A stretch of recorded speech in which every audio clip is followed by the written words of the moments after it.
बोलो अम्बे माता की जय।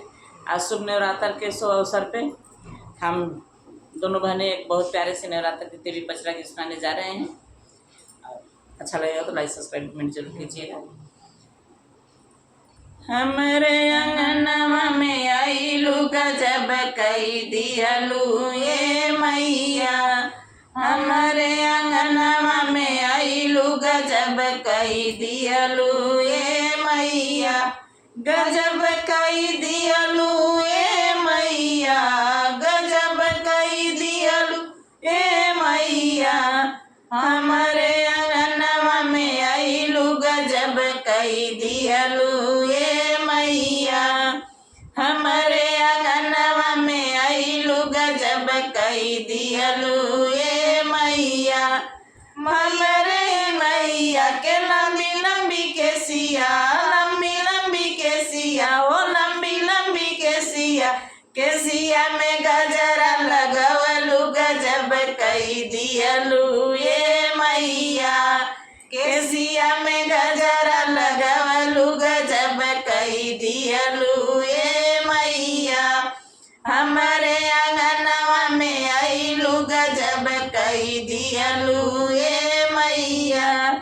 हमरे मैया के काली काली अखिया, हमरे मैया के काली काली अखिया।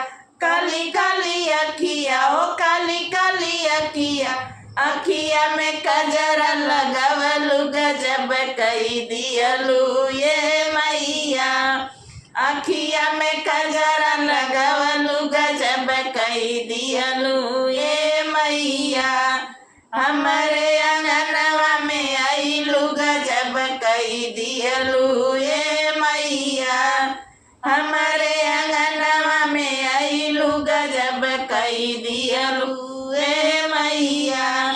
हमरे मैया के लाली लाली चूड़िया, लाली लाली चूड़िया, ओ लाली लाली चूड़िया।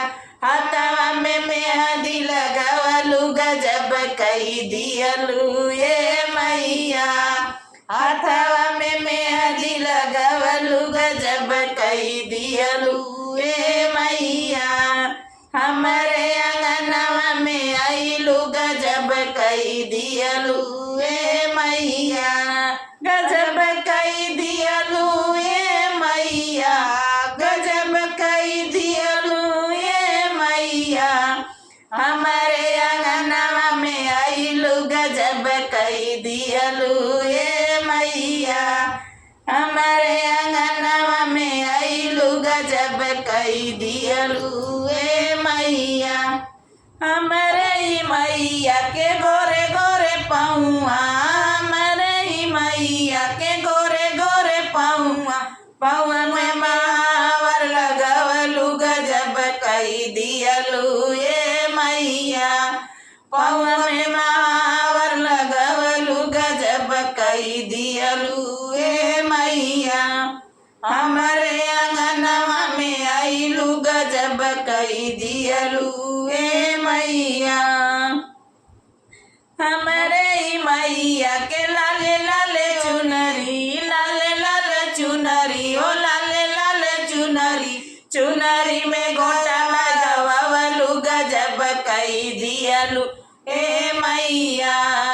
चुनरी में गोटा लगवलू गजब कई दियलू ए मैया। हमरे अंगनवा में आइलू गजब कई दियलू ये मैया।